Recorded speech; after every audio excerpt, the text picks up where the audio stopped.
Welcome everybody. Today finds us up here in the Sukhothai Historical Park. And what we're going to do, I'm going to spend the next couple days and we're going to visit this site here. I'll show you some scenes of Sukhothai. Then we'll go up to see Satchanalai and look at it, and then we'll go over to Kamphaeng Phet. This is like the three cities that make up the UNESCO World Heritage Site. And each one of them is unique and they all have some certain characteristics that are the same. But it's quite cool. So anyway, let's go see what we see.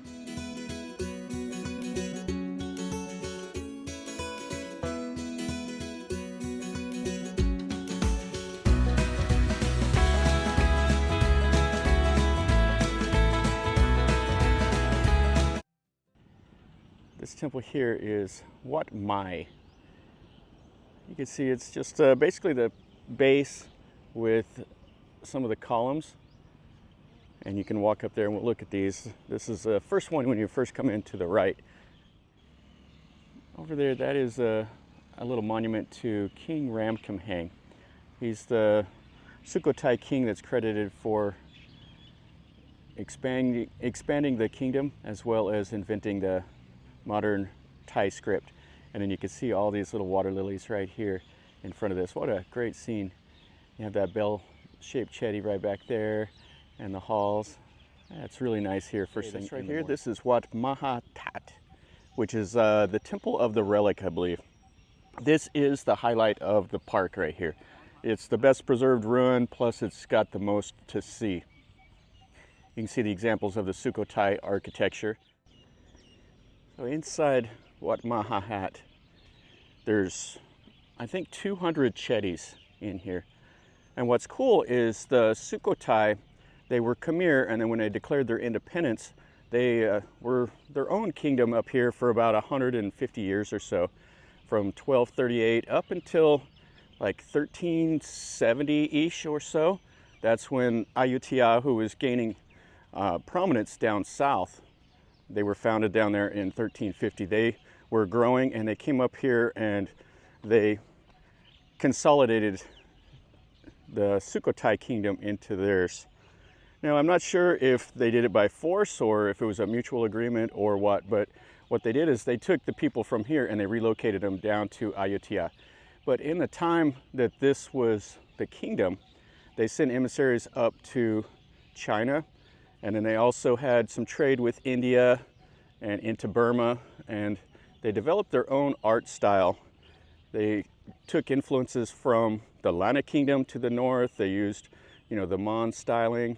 They also have some Chinese influence as well as the Khmer architecture.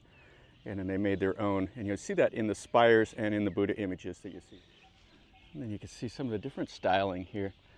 That one's kind of more of a bell-shaped chetty with the round base. This one here has the indented corners. That's more of the Mon styling. And then they have some Buddhas all in these little alcoves.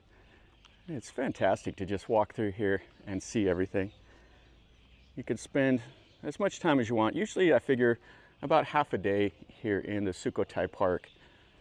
Depends on how much time you want to spend and how much little details and stuff you want to look at. If you just want to come in for some quick photos and stuff like that, you could spend just about 2 hours or so. You can see the center prong, the styling, that long, sleek spire, and then it has a Khmer prong right in front of it with some images carved down on the bottom of it. Here you can see the Khmer influence here. And then they've added these little walking figures down here, and then they've put these extra little chetties to the side. And you see all these smaller little chetties and stuff. Now, I believe that the first Sukhothai king, King Latai, I believe he's buried, his ashes are in this temple.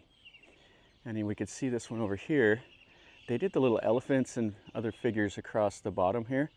They're in pretty bad shape, but you can just make them out. Those are the elephants right there. So you see you had the little figure, one on the other one's shoulder, and then you had the elephants and the tusks are broken off and stuff. So you can see the prong and then the Khmer prong here. This is what's really cool about it, is you have this right here. Oh, that is That is unbelievable. This humongous standing Buddha. And I think it's like the dispelling fear pose. The Sukhothai era, they really like to do standing Buddhas. And then this is the center prong here. So there are the 4 Khmer prongs, and they would have had the center one that would have been Mount Meru. And then the moat surrounding it would have been the Sea of Milk. So that would have been the Khmer influence. You can see the park just has all these little moats and ponds and stuff all around, and all the trees. And it's a nice little walk. So here we are over here at Si Sawan. This is a really cool temple. So it has the 3 prongs. And what the sign says is it says it's the Lopburi style, which means the Khmer style. The Khmer were, at the time when these were built, the Khmer were incorporated Lopburi into their kingdom. Pimai, Lopburi, all of that, all the way up to here. This was one of their frontier towns. And they went all the way over to Kanchanaburi. You go to Wat Sing in Kanchanaburi. You can see they have a temple over there that has one of the faces of Juriman VII in it. So what's cool is they have this hall right in front of it that has those little slit windows. And you can see the laterite stones that they used. And then up there they have all the images. So this was originally a Hindu temple. And then they've converted it into Buddhism. And then you can see the imagery all up there. Yeah, this is a beautiful little temple. And this is right in the center. This is pretty cool. So this is the old lake that they had. And then this temple right over here. We'll take a look at it and we'll walk around over there and see one more after this one. This is Wat Mahathat. You can see it would have had a small little building here. Has a standing Buddha image over there. And then it would have had a cool Sukhothai style chedi in the back. So you can see how this hall would have been constructed with the laterite stones and everything. And then the chedi is definitely an example of the Sukhothai art. So it has 3 levels to the base: heaven, hell, and the earthly realm. And then it goes up to the spire.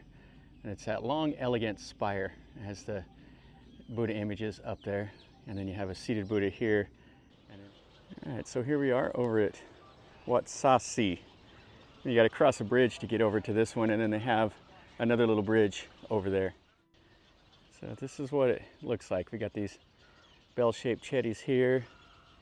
We had the Wehan, and then the ordination hall over there. And then the spire, and goes up to the finale up there. And then the seated Buddha. That's quite cool. And then you can see you would have walked across the moat over there to that other little building. This is the Ramnarong gate. This is the southeast gate. You can see it's the laterite. And they've came back in, they've restored it because a lot of these have fallen down. The trees pushed the brick down. So they restored this right here so you can kind of see what it would have looked like. So this is our first ruin we're going to take a look at. Wat Nang Praya. So we can see here, would have had the outer wall of the temple. There's a little bit of the plasterwork here. This one here, they actually have part of the wall of the temple. And you can see they built a little building over the top of it to keep it intact. And this one here is just absolutely fantastic. So this site here, Satchanalai, was like a prehistoric community here. They've excavated and they've found ruins back to the 4th century. And then it was part of the Dawadi culture and then part of the Khmer also. And then they declared, when Sukhothai declared its independence, check out that styling up there. You can see the plaster on those columns. This was the northern town after they declared their independence. And then when Ayutthaya took over, this was part of the Ayutthaya Kingdom. And then the Lana invaded and they captured this here, and then it was later abandoned. But oh, this is just amazing. Check this out. This is just really, really cool. So this is styling from the 14th century here. So you could have seen how this would have looked. So imagine this temple with all these little tiny details like this, painted white. It would have been just unbelievable. And then you have the chetty right behind there. And then all of this is the laterite stone. The outer wall was the laterite stone. They had 4 entrances into this temple. And then the chetty has the relic chamber and stuff. Looks like you can see the columns here. It has just a little bit of the styling still in the plaster. And you can see the other little chambers on the side would have had some images. Check out the rail here. Oh, it's nice. So this right here, this is Wat Swan Khao Uttayan Yai. It's a large temple complex. It has 6 rooms, and it has the outer wall, and you can see more laterite stones. Just a lot of stone. And so you have the stairs that would have led up to the relic chamber, and then the perimeter wall and stuff like that here. So this is Wat Chetty Chet Tao, and it's just on the other side of that one that we just looked at. So let's go in here. So it has a Sukhothai style prong right there in the middle. So the literal translation of this temple here is talking about the 7 chettys, or the 7 rows of chettys. Oh, these are just absolutely magnificent. And then we have the little base here, and you can see just the legs of a Buddha. And then more of the columns here, and just more little chettys. Oh, it's so cool. And then the highlight is definitely this Sukhothai style prong. You can see the sleek styling of it. And then the top, the little fanal is kind of broken off, but it's still a nice example of the Sukhothai style. They have a couple of the smaller little elephants here at the base of this chetty, and then some of the others. Oh, this is a magnificent sight. And then you can see the last look here at this chetty. Wat Suan Kiao Uttarayan Noi. So the little one has the same name as that other one. And I saw this in the trees. I forgot all about it over here. It has this square building, and it has the Sukhothai style chetty. And then right over here, this is where they think the royal palace was at. And it would have been made just out of wood, so it would have been completely gone. The religious buildings were made out of stone, and so that's why they're still here. And then this had the laterite stones on the wall. And inside this like moon drop right here, you see the lotus bud archway. And then it had an image sitting right here. You see the different corners here. The Sukhothai corners, there was 3 of them. They had a style of the chetty. It also had 3 like levels on the base. So you see the legs are mostly intact. Most of the body is. It had the laterite core with the plaster. So this is a really nice look at this. So there was stairs that went all the way up to that platform right there. So this had the 3 levels, 1, 2, 3. And that represented the hell, the earthly realm, and heaven. And they would have done the 3 corners on a lot of the buildings also. We are at Wat Cheng Lom. And this is right in the center of Satchanalai. And the highlight is it has 39 elephants, and then it'll have on the second base, it'll have 20 little like nooks with Buddha images. And the elephants are just absolutely massive.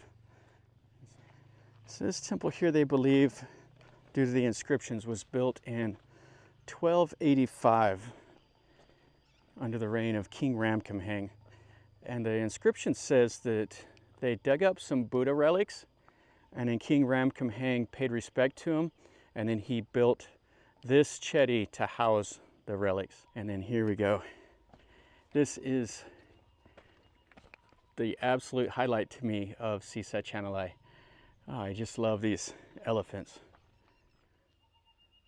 You can see how they were constructed. So they're missing their tusks and ears and stuff like that, but it has like a laterite stone core, and then they built the column on the, like in between the front and back legs to support the mass of the body. And then they have these other little columns here. I don't know if they would have been covered or what, but just absolutely amazing. I really like how they carved those small stones and built the core out of it. And then they would have put the plaster work on top of it. The little rail up there, and then that's a Sri Lankan style chetty. And just more of these elephants. And you can see the Buddha images right here. Yeah, this was purpose built to be Buddhist. It wasn't ones that were Hindu that were converted over. This was 100% Buddhist. Looks like we have some of the local monks coming over here. Yeah, so the monks are gonna do something up there. And just a fantastic chetty. Okay, so we made it to the top of the hill. Now to climb some steps. This is Wat Khao Sawan Kiri up here. Okay, so it's quite a little hike to get up here. And holy cow, looks like it's gonna be worth it. Check out this entryway. So we had some standing figures that look kind of eerie. They were just the eyes. And then this cool looking gate. Oh, that's magnificent. And you can see the styling with the corners that went up. And then you go through here, duck your head a little bit to see this small chetty. It had a couple smaller little buildings around. I don't know when this one was built. I would say probably Ayutthaya era, because you can see they have the laterite stones and stuff up there, but the use of brick all around would have been probably Ayutthaya.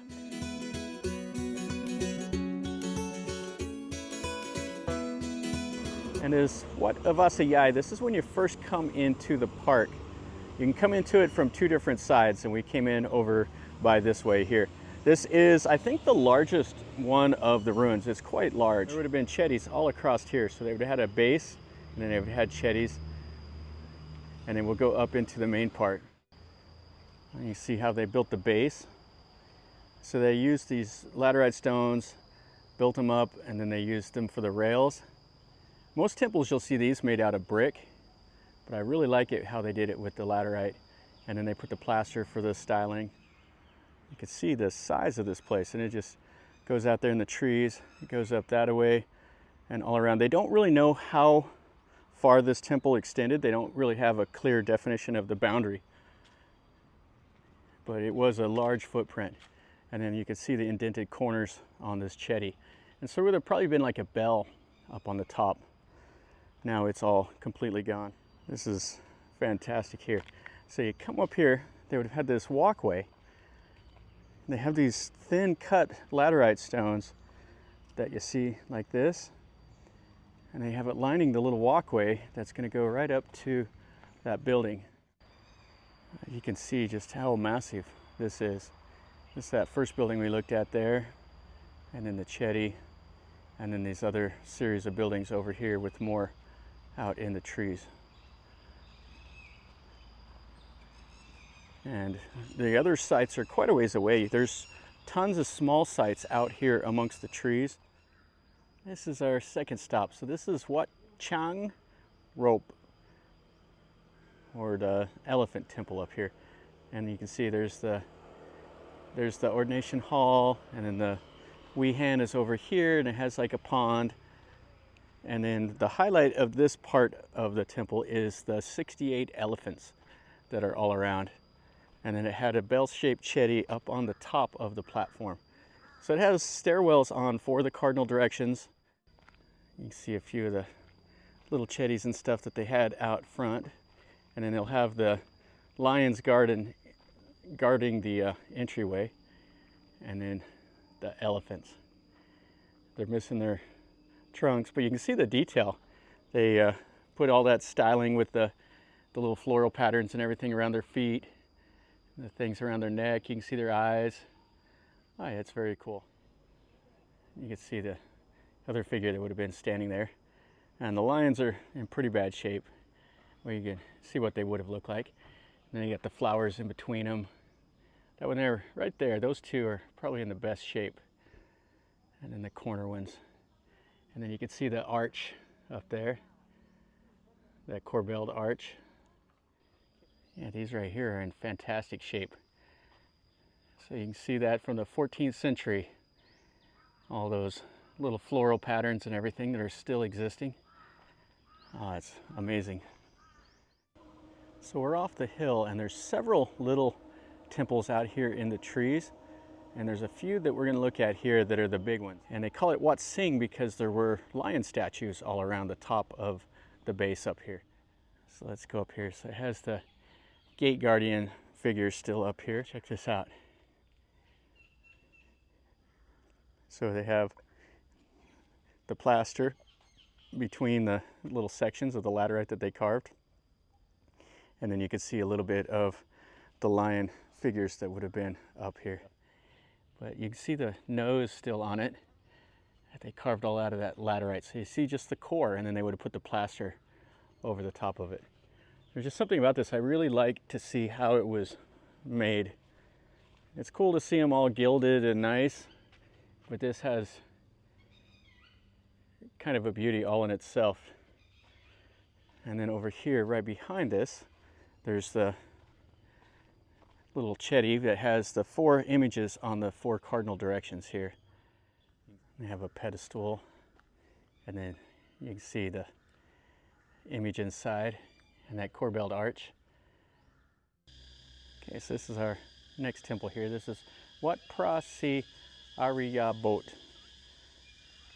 And it's similar to that other one we just looked at. It does have the big old Weehan here. And then you enter through this little entryway, which is quite cool. This is kind of the sala, but a little bit different. Now what you see in here is there's going to be a mandala back there with the 4 postures of the Buddha: the standing, the walking, the seated, and the reclining. And that's the highlight of this part of the park to me. They had the lion figures up here, as well as the little guardians and stuff, and it has the little, like the little rail around it. But right behind it is one of the coolest things that you'll see. So it has 4 different sides. So this is I think this is the walking Buddha here. You can see the chest, see a little bit of the legs. It has one leg kind of raised up. And this would have been like a covered little pavilion right here in front. And then down here is the rails, and it had the chetties. There was quite a bit to this right here. Okay, so we saw the walking one. And then on this side right here, so they made part of it out of brick, part of it out of the laterite. And then there had been another little part of this, and this would have been the reclining Buddha right here. So down here is the feet, and you can kind of see the outline that would have been up to here. This would have been the head right here, resting on his hands. And then this would have been all plaster and would have looked just absolutely beautiful. And this would have been a smaller little room over here. And then you would have came around, and this in here. But how cool is this? So you have the standing Buddha right here. Oh, that is just fantastic. You can see the eyes are downcast and closed. And his hands would have been both at the sides. And just see the detail work in the robe and everything else. And then on this side would have been the seated Buddha. Yeah, here's the seated Buddha. There's his legs, and the body is all missing. But you can see this is kind of concave right here. It would have been just kind of wrapped around all 4 of the images. All right, so this is the last little temple we'll look at in this part of Kamphaeng Phet. This is Wat Mahathat, or the temple of the sleeping Buddha or reclining Buddha. Yeah, you can see why this one here is in still good shape. Just look at the size of those stones that they used. And the same as the pillars. All the roof beams that were made out of wood are long gone. And what's cool is they used those little slit windows that you see right here. This was a styling from early Ayutthaya era. They used those in some of their buildings also. So I think this is the base of the reclining Buddha. So this whole building was built for a reclining Buddha image that's completely gone now. You can see the back wall here. This would have been a large cavernous room. And then we have a really nice chetty here. So the top, that spire is missing. That went up to the finale. But the rest of it is all here. So you can see here, this is a large area. This is Wat Mahathat and Wat Mahathat, and also the former royal palaces here. Right over there is the former city wall, and then there's a moat around it. And it was protected by 3 fortresses, I think, and it had 9 gates, and then there were battlements all along the top of the walls. And it's like 2.1 kilometers by about 2 kilometers or so. It's a huge area. And you can see there were ponds and stuff like that inside of the grounds here. So this is our first ruin that we'll come up to. This is Wat Mahathat. Now it had 2 bell-shaped chetties, then it had a center building, and then another chetty back there. You can see here this would have all been stuccoed and carved. And then you'd have been able to come over here and see the chetty. It looks like they have some steps over here, so you could have went up on the base. Yeah, it's quite nice. It's Sri Lankan style. Yeah, and this here would have been covered. You can see this would have been the columns for it. And there would have been Buddha images seated all around here. Yeah, and right outside of that wall of Wat Mahathat is this building here. And you can see what's left of one of the torsos of the seated Buddha. Now this building here is absolutely colossal. So you can see the laterite stones that they carved, has the stairwell up here. This would have all been covered in stucco and would have been whitewashed. But you can see how they carved these stones. The laterite was pretty easy for them to manipulate. They could carve them quite easy. And it's a durable substance. You see how well these laterites are preserved? So you can see the Buddha image here made out of the laterite. It's missing its arms, and you can see the different sections, and then they use that concrete to put it together. And it's sitting up on this pedestal here, and then that would have been a cool chetty up there. Oh, this is really nice. You can see how high we are, and then the outer wall of the temple, and then the city wall over there. Now, when this was built, there would have been the top on it. But what's cool is you can look right down the line and see the prong of that chetty at the next one over. And this leads us to the next part of this temple. So all of this here is part of Wat Mahathat, the temple of the Emerald Buddha. So this chetty here, you can see the little notches for the images, and then it would have had the elephants across the bottom here. So you can see those corbelled arches up there, and there's some naga. You can see the tears, and then they had some stucco work there, the lotus flowers, all the way up to the spire. And the amount of circles or the rings, everything has a significance. So the whole legs are carved almost out of one piece of the laterite. There's a part over there that they repaired, and then the torso is another section. The arms were a couple different sections, and the head, they stuck it on there. All right, so we made it over here. How fantastic is this? So you have a reclining Buddha right here. You can see how it's all made out of the laterite, and then the styling of the face. And then you have 2 seated Buddha right behind it. You see all the plaster work.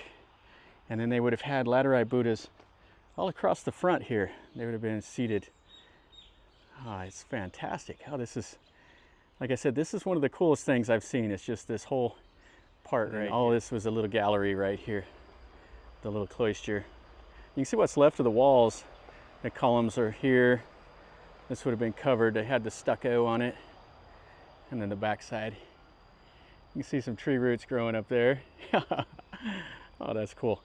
Oh, and this is nice. So they would have had smaller little Buddha images around these little spires right behind it. Ah, so there was a series of 5 of these little chetties right here with kind of a cool styling. I never noticed that before. So the royal palace was right here, and this would have been the royal temple. So they could have walked right over here to this from the royal palace. Feet. So we would have had a massive standing Buddha right there. Oh, that would have been something to see. The Sukhothai era, they really liked the standing Buddha. You see quite a few of them. They'd have the walking and the standing. Check this out. This is so fantastic. So you see this has definitely been restored, but this is what it would have looked like originally. They'd have even had the holes for the trunk and the eyes, the ears, the tusks. And what you do is you would go underneath the elephant. And then they have these over here. You can see some of the ties have stuck the gold leaf on them. And this would have surrounded the whole base of the Chedi. Oh, this is cool. I just love stuff like this. And then you see the base of the Chedi up there. Oh, the eyes, the little details. Now there's another temple, the Wat Mahathat. That's the northern section that had 63 elephants around the bottom. All right, that finishes up our video over here at Sukhothai and Kamphaeng Phet and see Satchanalai. You got to see what they're like. All of them are fantastic. They're kind of separated about an hour away from each other, and so it takes a little bit of effort to get to each one of them, but it's worth it, as you can see from the video. But anyway, hopefully you enjoyed it. If you did, smash the like. If you're new to the channel, subscribe, stick around, and then you're notified when I post a new video. And leave me a comment, tell me what you think. And I'll pin a comment so you can see some more and get some more information about this area. And take a look at that video if you would like. And until next time, from over here in the Sukhothai area, remember, life is a journey. Until next time, enjoy.